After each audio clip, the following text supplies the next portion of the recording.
फिटकिरी झाकर वो नाम लेने लायक व्यक्ति नहीं है। हाफ पैंट पहन के सहरसा की गलियों में कंचा खेल। लोकसभा में बहस किस मुद्दे पर चल रहा है? महिला आरक्षण पर। तो वहाँ ठाकुर का कुआं क्या लेने आए? स्त्री विमर्श पर उससे बेहतर कविताएं हैं। फिटकिरी झाजी कोड नहीं कर सकते कि उनकी अपनी जाति लाठी लेके उनको अपने गांव में तलाश। वो जो जहाँ बैठा हुआ है उसके हित के लिए नहीं बैठा, अहित के लिए बैठा हुआ। ये मैं भविष्यवाणी कर रहा हूँ।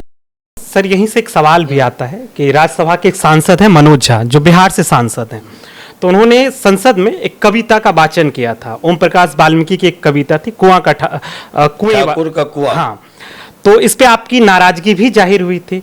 तो आप इसको मैं किसी व्यक्ति का नाम नहीं लेता। जी जी, वो नाम लेने लायक व्यक्ति नहीं है जी। वो जंगल राज के चाटुकार हैं, है ना, वो प्रवक्ता होंगे। जी जी, हमारे लिए वो कुछ नहीं है। जब मैं राजनीति करता तो उनके पिताजी के साथ, उनके चाचा जी के साथ, और तब वो हाफ पैंट पहन के सहरसा की गलियों में कंचा खेलते थे। तो इसलिए वो हम उनको प्यार से व्यंग में कह लीजिए, हम फिटकिरी झा कहते हैं। 1 टन 1 क्विंटल जी दूध इकट्ठा कर दीजिए और उसमें 1 ढेला फिटकिरी का डाल दीजिए, पूरा का पूरा दूध फट जाएगा।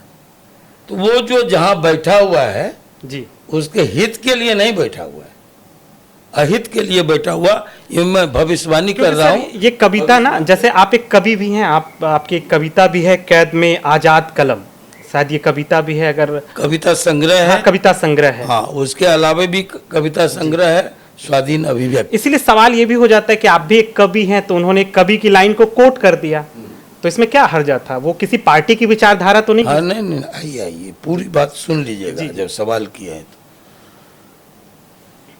लोकसभा में बहस किस मुद्दे पर चल रहा था? स्त्री विमर्श पर, जी, महिला आरक्षण पर।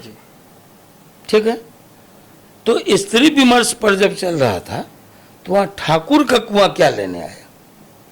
और ठाकुर का कुआं, जब आपने कहा कि हमको साहित्य से कोई मतलब है, जी जी, तो मैं वाल्मीकि की उस कविता को एक पंक्ति जानता हूँ। जी, वो ठाकुर का कुआं में कहीं भी आप ढूंढ के लाइए, उसमें ये हो कि ठाकुर लठ लेके बैठा हुआ है सुप्रीम कोर्ट के दरवाजे पर, ठाकुर को मारो। ठाकुर लठ लेके बैठा हुआ है संसद के दहलीज पर, ठाकुर को मारो। ठाकुर यूनिवर्सिटी के दरवाजे पर लाठी लेके बैठा हुआ, खेत में है, खलियान में है, ठाकुर को मारो। कहीं से ढूंढ के लाइए कि ये पंक्ति कहीं है कि ठाकुर को मारो। तो ये माना। और दूसरी बात, स्त्री विमर्श पर उससे बेहतर कविताएं हैं जी, जिसको फिटकिरी झाजी कोड नहीं कर सकते थे, इसलिए कि उनकी अपनी जाति लाठी लेके उनको अपने गांव में तलाश। मतलब आप कहना चाह रहे हैं कि उनकी जो जाति है सवर्ण जाति वर्ग से, उनसे भी उनको विरोध का सामना करना पड़ता है। मैं ब्राह्मण की बात कर रहा हूँ, सीधी मैं लटपट घुमा फिरा के बात नहीं करता। मतलब ब्राह्मणों ने भी उनका विरोध जिस किया। गांव में वो पैदा हुए हैं ना जी, वो माना जाता है 25,000 से ज्यादा संख्या उस गांव में ब्राह्मणों की है। जी, और वाल्मीकि की कविता स्त्री विमर्श पर बड़ी तीखी कविता है जिसको वो कोड नहीं कर सकते। जी, हमको जरूरत पड़ेगी तो हम उसको कभी उस कविता को कभी लाएंगे लोगों के बिहार सामने। में लेकिन अब अगर वो प्रतीकात्मक कविता थी जी, तो आनंद मोहन ने जब कहा कि मैं अगर संसद में रहता तो राख से जीभ पकड़ के और वो आसन पर उछाल देता, खींच के, बिल्कुल, राख से जीभ खींच के आसन पर उछाल देता। ये क्या है? ये मुहावरा है। हाँ, लोकोक्तियां जो। हाँ, राख से कोई जीभ खींच करके आसन पर नहीं उछाल देता है। जी बिल्कुल।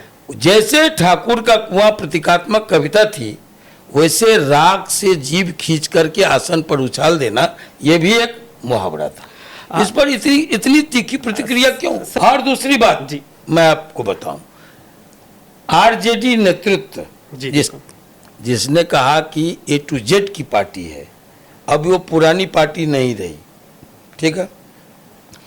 वहाँ नेतृत्व का क्या था, एक पूरा का पूरा समाज देश भर का आहत था, दूसरी तरफ एक व्यक्ति था जी जिसकी प्रतिक्रिया में पूरा समाज आहत था।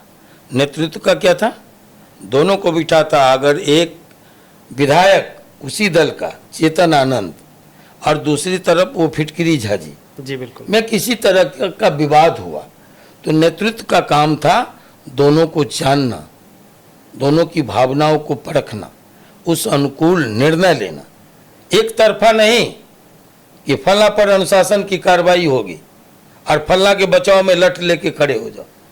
और वही ठाकुर का कुआं कालांतर में आरजेडी उसी ठाकुर के कुआं में मतलब सर डूब ये भी गया। कहा जा